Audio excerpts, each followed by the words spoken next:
Geographically speaking, South Korea ought to be economically disadvantaged. It's only slightly larger than Indiana and lacks agricultural productivity, with rugged terrain leaving only 22% of its land arable.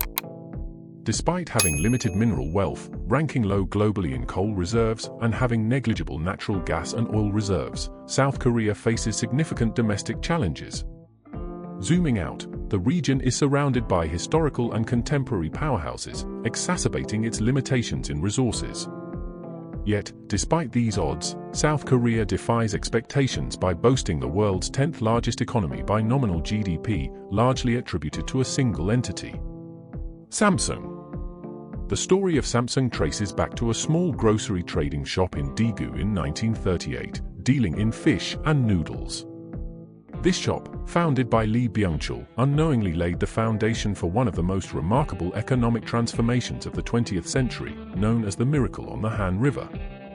This transformation, characterized by a 100-fold growth in GDP over 4 decades, was a result of strategic long-term planning and opportunistic moves, fueled in part by the tumultuous events of the Korean War. In the midst of war devastation, Lee seized opportunities. Leveraging leftover Japanese colonial assets and a desperate need for everyday products in the war-torn nation, he established Siljedang, a sugar refinery, and Silmojik, a wool mill, under the Samsung Group. With government support and strategic expansions, Samsung quickly grew into the nation's leading conglomerate, with significant political influence and control over critical industries. However, despite Samsung's success, South Korea still grappled with poverty and agricultural dependence, culminating in a military coup in 1961 that ousted President Syngman Rhee's government. South Korea's economic ascent commenced with the leadership of Park Chung-hee, who focused sharply on expanding industrial exports and harnessing the country's human capital. During the period from 1963 to 1978, GDP per capita witnessed significant growth, consistently exceeding 9% annually, with only 3 minor deviations. This surge was primarily propelled by the conglomerates. Despite initial intentions to dismantle monopolistic entities that emerged through dubious means in the post-war era, Park's presidency took a different direction. Instead of breaking up the conglomerates, he tasked them with the crucial mission of exporting Korean-made products worldwide. Supported by government provisions such as subsidized steel, various subsidies, easy access to loans, and tax incentives, major manufacturers like Samsung, LG, Hyundai, and SK Group flourished both vertically and horizontally. These family-controlled corporate giants, aided by governmental assistance, became known as chaebols, a term that gained prominence during the 1960s and 1970s as these entities expanded. Throughout the 1970s and 1980s, chaebols dominated the South Korean economy, driving growth by exporting their products globally.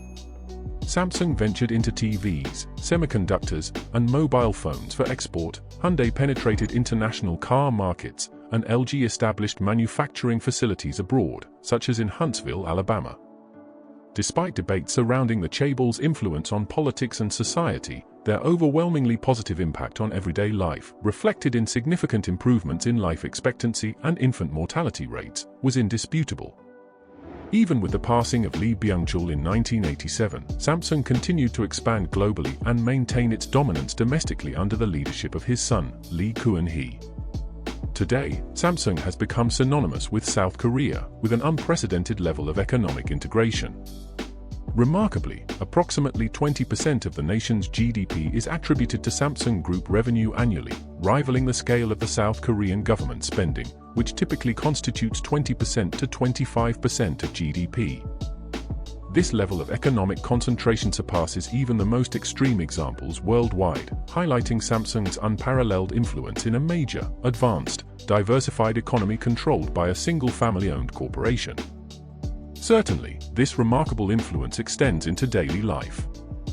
In South Korea, young individuals, particularly encouraged by their parents, often aspire to become what's known as a Samsung man, viewing employment at the nation's largest company as the ultimate achievement. This ideal permeates throughout Korean society, even becoming a cliché plot point in the country's films and television shows. Much like American youth dream of making it in Hollywood or big business in New York, Korean youngsters dedicate their childhoods to preparing for the biannual Samsung aptitude test, hoping to catch the attention of recruiters. However, many are barred from even taking the test, and most who do won't progress beyond it, leading to disappointment and a subsequent pursuit of careers at smaller conglomerates like Hyundai or LG, or even smaller and medium-sized enterprises, which are often seen as a failure by societal standards. This intense focus can be partly attributed to Samsung's pervasive presence in South Korean life. Whether purchasing smartphones, obtaining life insurance, boarding ferries, or visiting theme parks, Samsung is ubiquitous. This expansive conglomerate structure reflects Samsung's historical opportunism and has played a pivotal role in maintaining the Lee family's grip on power. Although there are officially 59 major Samsung affiliate companies, the control structure is somewhat subjective. Even with just 2 affiliates, decisions are made with a simple majority vote, rendering a significant portion of the Lee family's ownership effectively powerless. However, by strategically redistributing ownership across affiliates, the Lee family consolidates control, leveraging their influence to further expand their sphere of dominance, often without needing a full majority ownership. This demonstrates the extent of the Lee family's influence, verging on a cult of personality. Undoubtedly, these intricate ownership structures are a hallmark of the Lee family's influence. They may only need a minority direct or indirect control of an affiliate, leveraging alliances with trustworthy outside investors to maintain dominance. Over time, these arrangements have evolved into a complex web of ownership, confounding even astute financial analysts but ultimately securing complete control of the entire empire for the Lee family. However, these structures are fragile, particularly in the event of a death. South Korea's steep inheritance tax, one of the highest globally at 50%, poses a significant challenge. If Lee Kun-hee, for instance, passed on a substantial sum to his son, Lee Jae-yong, the heir would be burdened with a hefty tax bill, potentially necessitating the sale of shares and consequent loss of voting power. This hypothetical became more tangible in May 2014 when Lee Kun-hee suffered a heart attack, leaving him comatose. As his children grappled with the impending succession, they devised a plan to maintain family control amidst the inheritance tax burden. Central to this plan was the merger of Samsung Construction and Trading, CNT, and Sheel Industries, 2 key links in the ownership chain. By manipulating the merger ratio to favor Sheel, the Lee sought to enhance their relative control over the combined entity without additional investment. However, opposition from CNT shareholders, notably Elliott Management, threatened the merger. To sway the vote, the Lee sought political influence, targeting President Park Geun-hye through her confidant, Choi Soon-sil.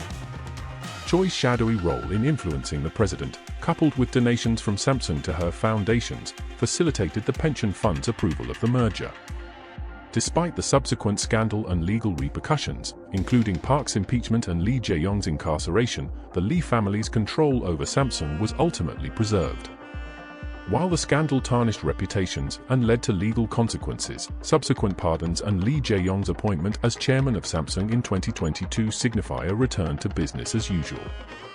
Social stability was restored, and the Lee family's authority remained intact. This narrative echoes a familiar tune. Indeed, the legal troubles of Lee Jae-yong closely resemble those of his father a decade earlier. In 2008, Lee Kun-hee was sentenced to 3 years in prison, primarily for bribery, yet he was pardoned just 1 year later by the president, ostensibly to allow him to continue his involvement in the International Olympic Committee and advance South Korea's bid for the 2018 Games. However, it later emerged that Lee Kun had used bribery to secure his own pardon. Similar justifications were employed in the summer of 2022 to justify the pardon of Lee Jae-yong. Samsung, various South Korean business groups, and even the U.S. Chamber of Commerce had been advocating for his pardon for years. Despite being on parole, Lee continued to operate as the de facto leader of Samsung, even meeting with President Biden in May 2022. 2 months later, President Yoon Suk-yeol defended Lee's pardon, stating that given his status as the only realistic heir to the Samsung chairmanship, his leadership was crucial for guiding the country's largest company through its recovery from the COVID-19 pandemic. While this justification may seem somewhat plausible, considering Samsung's immense economic influence in South Korea, it also perpetuates a cycle where the country, particularly its politicians, appears reliant on Samsung's support for survival. Conversely, Samsung could potentially thrive without South Korea by restructuring and redirecting its focus elsewhere in the long run. This power dynamic, where corporate interests supersede national ones, is inherent in a scenario where a colossal company operates within a relatively small country. However, it's doubtful whether such a situation can be sustained. Corporations cannot effectively govern countries, and there is a growing wave of public discontent toward Samsung, particularly among younger generations who are less inclined to sympathize with the company's historical role in the nation's development and increasingly resist the cronyism and corruption it represents. It's uncertain which house of cards will collapse first. The intricate ownership structure that upholds the Lee family's control, or the delicate power balance between Samsung and South Korea, potentially undermined by the very populace that comprises both institutions. What are your thoughts on this? Share them with us in the comments section below.